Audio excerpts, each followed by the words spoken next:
Franz Giesibel from the University of Regensburg, and he's going to talk about very weak bonds to artificial atoms formed by quantum corrals.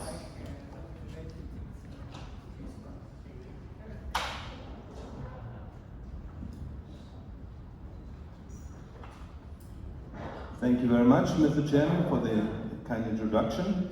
So 1990 was a very interesting year. I was in the middle of my PhD thesis when I heard that at IBM Physics Group Munich, when I heard that our sister institute in Almaden, Don Eigler, had actually moved atoms around. So about 15 years later, Andreas Heinrich offered me to spend a summer in that very lab and rebuild Don Eigler's STM to a combined STM-AFM. And that was to me a revelation, I must say. I mean, this was so exciting to be able to work with this super stable machine that I hardly could sleep. I mean, I stayed in Andreas' house in Lake, about 25 kilometers away. And so several times I woke up at 3 in the morning and I couldn't sleep anymore. And rather than just turning in my bed, I just would run to the lab. It took me about 3 hours. And then have a coffee and start working together with Chris Lutz to rebuild this machine. And it was amazing to study with Chris, because Chris was really very instrumental in that group. And he has a master in computer science. So he taught himself the physics. He was not just a technician, he actually understood all the physics behind it. And that's why I thought it would be a good idea to get him an honorary PhD. So I asked around, for instance, Wolf-Dieter Schneider, and he thought that's a brilliant idea. And he also wrote a nice review about his work. And so in 2019, April 2, Chris got his PhD finally. And it's not easy. I mean, I asked my faculty colleagues and they were very excited about this idea. And if you look at the company Chris is in, George Bednarz, Manuel Candona, the light scattering pioneer, and Stuart Parking, it's really, I think it's a great idea that we brought Chris into that group. And here is a picture which was taken at the party. So Don Eigler just came for one night. For one day, he flew all the way from California to Germany to celebrate his former technician and then scientist. And Don also invited his former postdocs. We can see Wolf-Dieter here, we can see Kalle here, our chairman, and a lot of other people who you probably know. So I have now 2 questions for you. The first one is the quantum corral. Maki has already mentioned this, how instrumental, what an iconic thing this is. And so the first question is, can you actually revisit this by AFM? Is that allowed? Because one of the reviewers of our paper actually said it's not allowed. Because we are basically bagging in the fame of this famous corral. And the second question is, can AFM reveal something new about it? So what do you think? Yes. Otherwise I wouldn't be here, so it's an easy question. Okay. So my name is Franz Giesibel, and I'm gonna discuss the very weak bonds which this quantum corral, which forms an artificial atom, can form, and we can measure that strength by AFM, and we can also see how we influence the states of the quantum corral. So my career has been around the AFM. I mean, I did my PhD with spinning on the AFM. Then I went to industry, designed an AFM that could for the first time resolve the silicon 7x7 in California. Then I went much more into industry to consulting. But in that time I invented the Q+ sensor, and then I had to go back to university to show that this really works. So I had the great fun to work with Jochen Mannhardt in Augsburg for 9 years about. And then I got offers for chairs in Bristol and Regensburg, and I finally chose Regensburg. And the work in Regensburg was strongly affected by these few weeks in Almaden, because we were trying to do new things now with AFM, which were based on the incredible stability which a stable low temperature microscope really offers. So the Q+ sensor enables subatomic spatial resolution, intramolecular resolution, spin resolution, a combination with IATS. We could measure the forces that are needed to move atoms, and we also got atoms in ambient conditions now.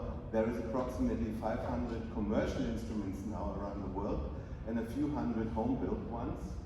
And there will be a focus session celebrating a little bit the 25 years anniversary of the Q+ sensor next year in Dresden at the DPG meeting. There will be 6 invited speakers: Uli Diebold, who is a pioneer in insulating surfaces in oxides; Leo Gross, who pioneered the intramolecular resolution; Ying Yang, who works with water and also with NV centers; Yasha Rep, who's done incredible things with based on AFM-STM combination; Shigeki Kawai; and Joe Stosio, he pioneered an ultra-low temperature and high field.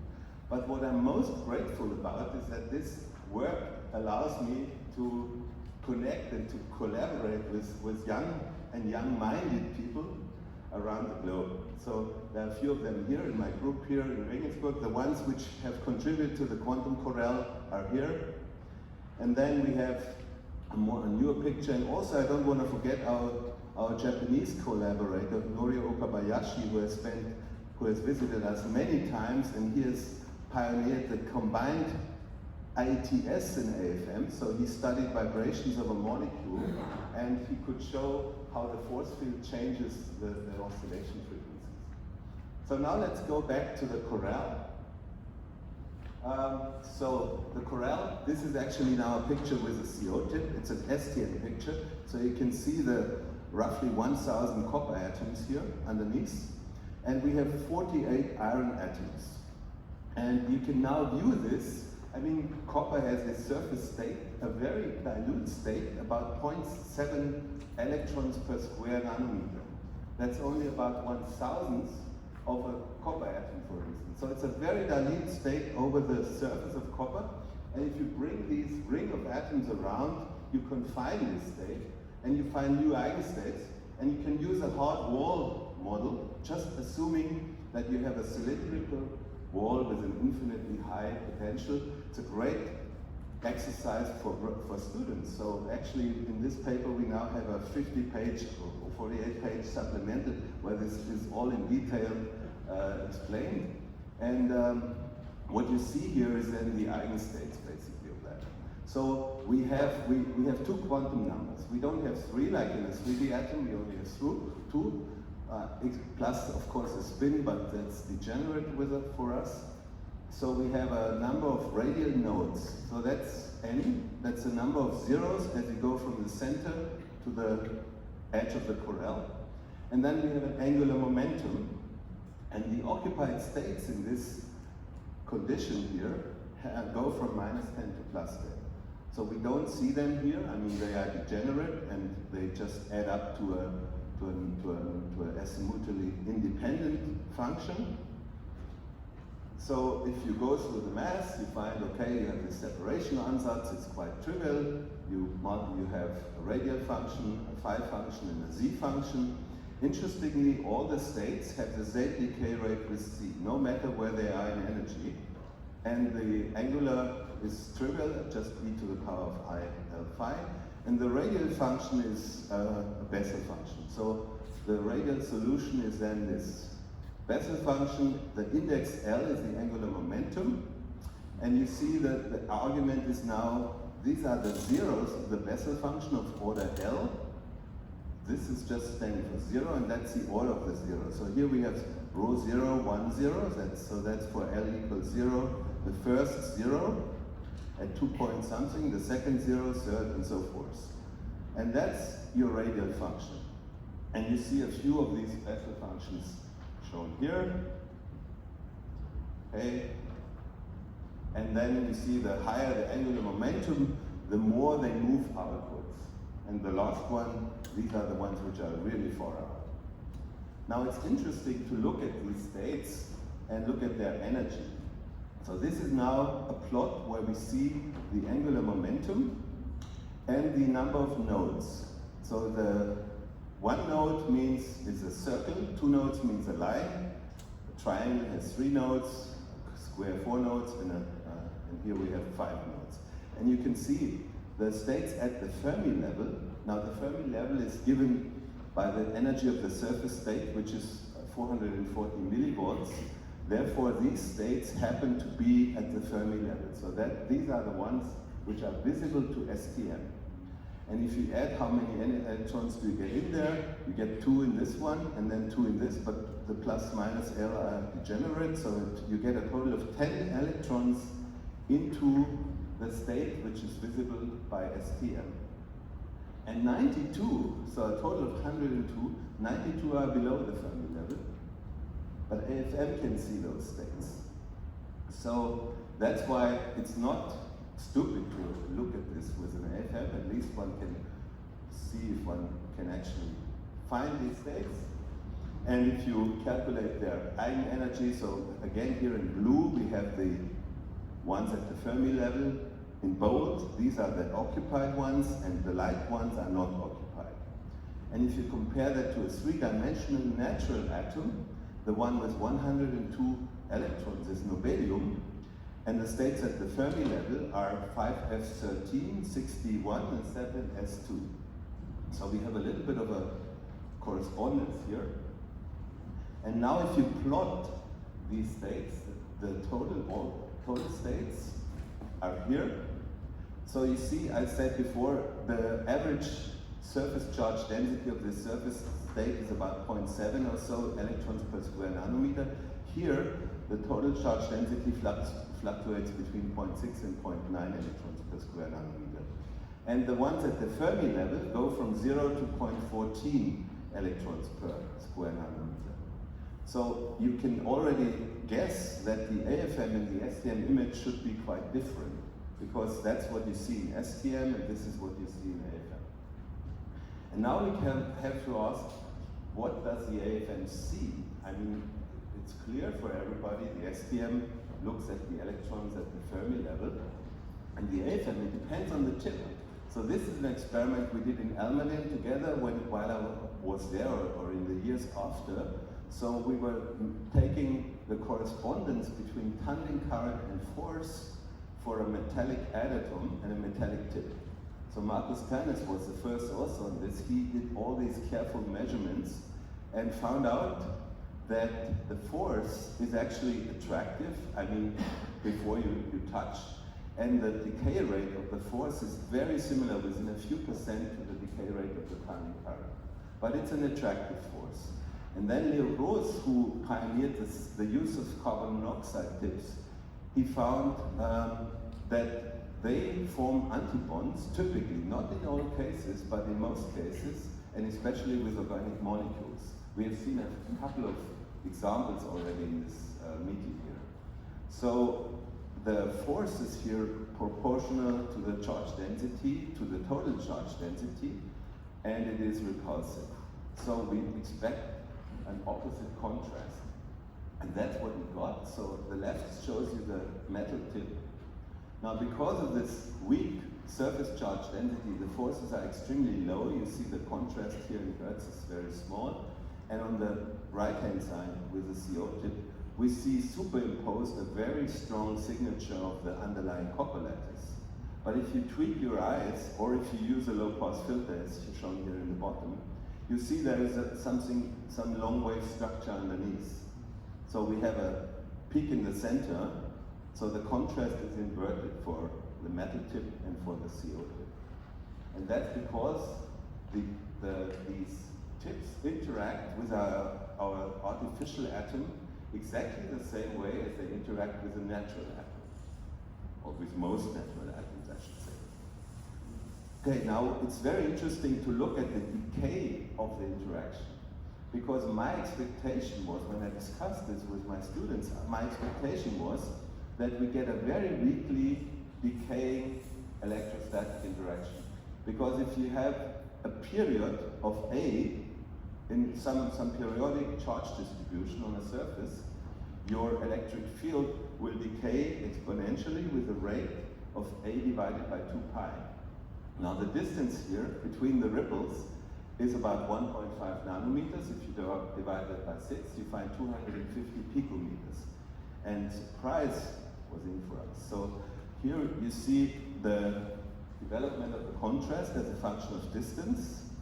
And there's one more interesting thing. I'll get to the decay rate in a second, but what's also very interesting and very clearly apparent here is if you look at the relative depths of the central peak, you see that it changes. If you take a ratio between the depths here in the center versus the next nearest maximum or minimum, you find that this contrast changes. It's almost 1 up here, and we are only talking about half an angstrom distance, so there's a lot going on here. And I will discuss later what the origin is for that. So, but let's first go now to this decay rate. So the dashed line is the expected electrostatic decay of 250 picometer decay length, and the red curve shows you the experimental finding. So the experimental rate is 50 picometers, very similar to the tunneling current, very similar to the atomic forces which we typically measure in covalent bonds. And that's what really gave us the idea, or oh yes, this bunch of 102 electrons, that's an atom. That's an atom in itself. It's a two-dimensional atom. It acts exactly like a natural atom with respect to our AFM tip. And you see for the CO tip, we have a weaker total signal. So this is the frequency in millihertz. So you see we are really getting to small values here. And then we have the calculated force contrast.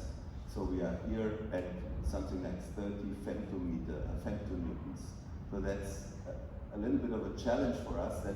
That's why it took a little time to take this data and tune our instrument. Now, what is the explanation? Why don't we see this electrostatic effect? And it's for people who know a lot about solid-state physics, it's probably obvious, and that's a screening. So there is this 1970 paper from Lam and Cohn, which shows you if you have a surface charge, it's screened very rapidly by the bulk electrons, and if we have a negative charge here, this will be compensated by a positive charge here. And this length here depends on the Fermi wavelength, or the Thomas Fermi length. So it's about 15%, so only 10 picometer is the difference. Basically, we can imagine we have a negative surface charge due to the surface states, and then we have a positive surface charge underneath, and the centers of gravity are only about 10 picometers apart. And that's why this electrostatic force of the electrons is compensated by the electrostatic force of the positive charges of the cores of the copper atoms. So that's why we don't see this strong electrostatic interaction which we had expected. Okay, now the contrast, this is now the same data at a different scale. We see we have this nice exponential. I mean, here the noise kicks in, of course, as we go to smaller values, but you can clearly see we have a relatively good exponential decay of that contrast. And if we compare now STM and AFM, we take just a profile in a constant height image. We take the current on the left, the frequency shift on the right. You see that we get this typical appearance. For the STM, we have a strong peak in the center. For the AFM, we have not the strongest peak in the center. There's actually a stronger one out here. And that's what we see in the data. Okay, now, as I showed you before, in this energy spectrum, there was one state which is exactly at the Fermi level, the 5-0 state. The state with 5 radial nodes and 0 angular momentum. So that means this state is the easiest one. If the energy of that state is changed, then the filling of that state will change, because it's coupled to the copper underneath. And that explains the effect what we see. So here is again a plot, or the first, I guess, of the charge density at the Fermi level with the 5-0 state filled. and the dashed one is without the 5-0 state. So the 5-0 state here is fully empty, is empty here. And if we compare that to the total charge density, we find a smaller effect, but still we get, if the 5-0 is empty, we get a hole in the center. And now the interaction of our tip. If you imagine, okay, this is now the 5-0 state. In theory, it's exactly at the Fermi level. So it should be filled by 50%. So my 102 electrons aren't even correct. And the metal tip pulls the energy lower, so the filling will increase, while the CO tip interacts repulsively, and it reduces the filling of the state. So, and this is what we experimentally see here. So, if we interact with the CO tip, the state is shifted upwards. If we interact with the metal tip, the state is shifted downwards energetically, and the filling increases. And that's what we see by this so-called height ratio. So we take the ratio between the central peak to the next nearest peak, and we see how this height ratio decreases as we pull our metal tip away, and it increases as we pull the CO tip away. So that's the explanation for this variation of this central peak here. Okay, now I'm subatomic, absolutely crazy about subatomic resolution, of course. And one question you can ask here is also, I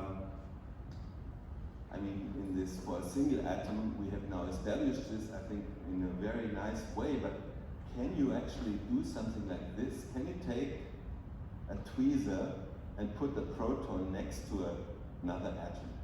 Of course, you can't do that in reality.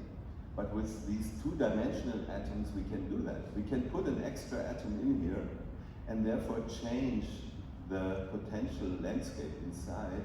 And what this here does actually, we placed it at a point where the 2-7 state has a radial maximum. So the 2 is set for the radial zeros. It has 1 0 here, down here, and 1 here. And the interaction with this extra atom leads to a splitting, so the cosine and sine 7 phi states are now, the degeneracy is lifted, the cosine 7 state is pushed upwards and is depopulated, and that's why we see these radial nodes here. And that's confirmed by the theory, by the scattering theory, which was done by Klaus Richter and Andy Beric. So what we can conclude from this is that the metal atom, if it gets close enough, it will also lead to repulsion of these artificial atoms. Now, one challenge for the iron corrals that's already been noticed by Krommelutz and Eigler is that if we try to do spectroscopy and go to voltages more than 20 millivolts or so, the atoms move, the coral doesn't stay intact. And that's why Marco Weiss in my group built CO corals. CO is much more enduring, and with that he could do spectroscopy for much larger voltages. And he also looked at the line shapes, and surprisingly, they are not at all Lorentzian. So Gaussian is a much better fit. The reason for this we don't really know yet. I mean, why is it Gaussian? We don't know. And I'm almost at the end now of the scientific part of my talk. I want to add something about meetings.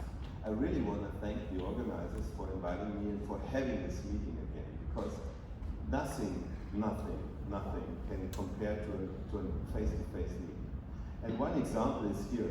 So this paper just came out a month ago, and this data is about 10 years old now. So the first author is Thomas.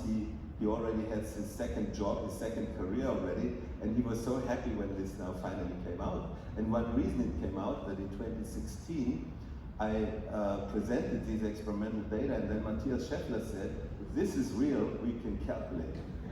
And he didn't even want to be on the author list, but he asked Shingo Ren, his former postdoc, to look at this. And now it's published. I mean, we still call it evidence. So what we're claiming here is we say that we have evidence that even a CO tip can transform graphite into diamond. Locally and temporarily, just for a little time, just for a little spot, but it can do. And that's fun, I think. So with that, I'd like to end. So artificial atoms, bonds like a natural atom. The levels are very broad. We are looking at different substrates, maybe topological insulators, maybe 2D materials. The AFM has femtonewton sensitivity, and we can even see these dilute states. And I want to thank my co-authors, co-workers here, and our funding source, and you for your attention. Thank you.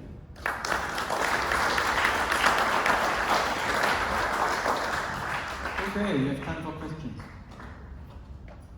Yeah, Wolf, come to the microphone.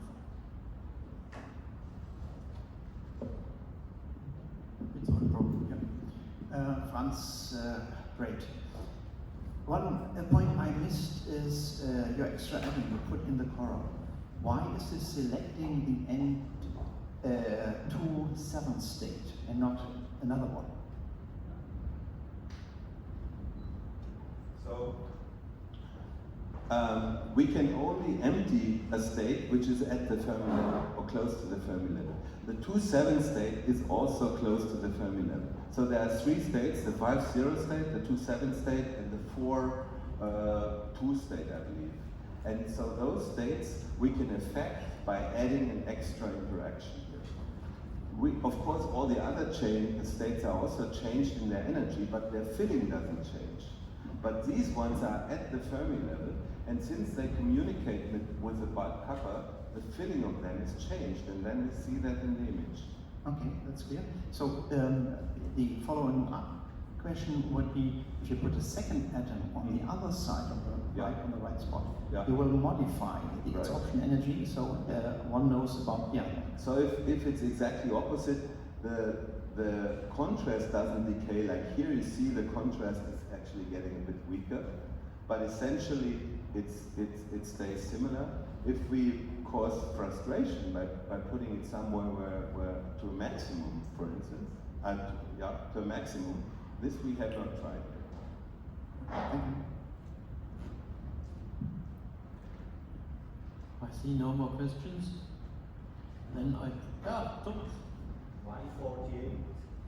So let's 48, that's some ingenious Chris Lutz invention, because he made a drawing and he figured out with 48 atoms he could get a relatively equally spaced. Now all these atoms, these boundaries contain of a line of 3 atoms, so it's always 3 atoms in line, and they are relatively equally spaced.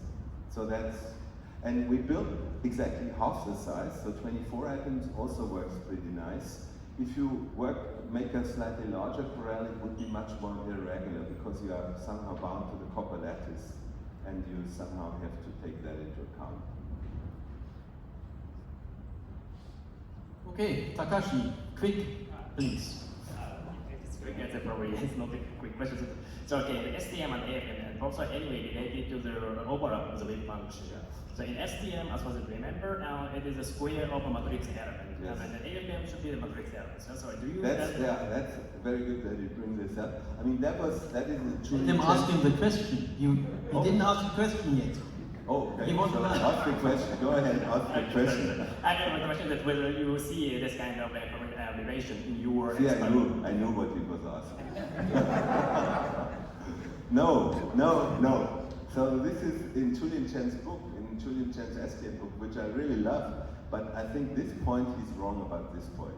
So this is explained in this FISREF letter paper with Markus Stennis as the first author, and Pavel Jelinek did the theory for that, and so Pavel found an equal decay length of force and current.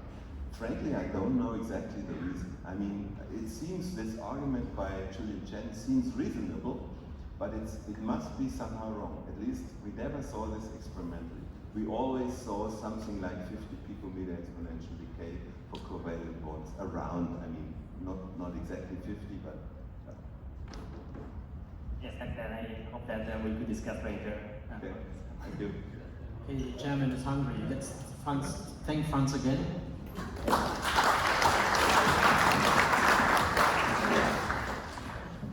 last talk of this session is given by Michael Horn von Högen, and we go now ultra fast. That is ultra fast structural dynamics of the gold silicon 553 atomic wire system. Femtosecond charge transfer and disorder-induced metastability. The floor is yours.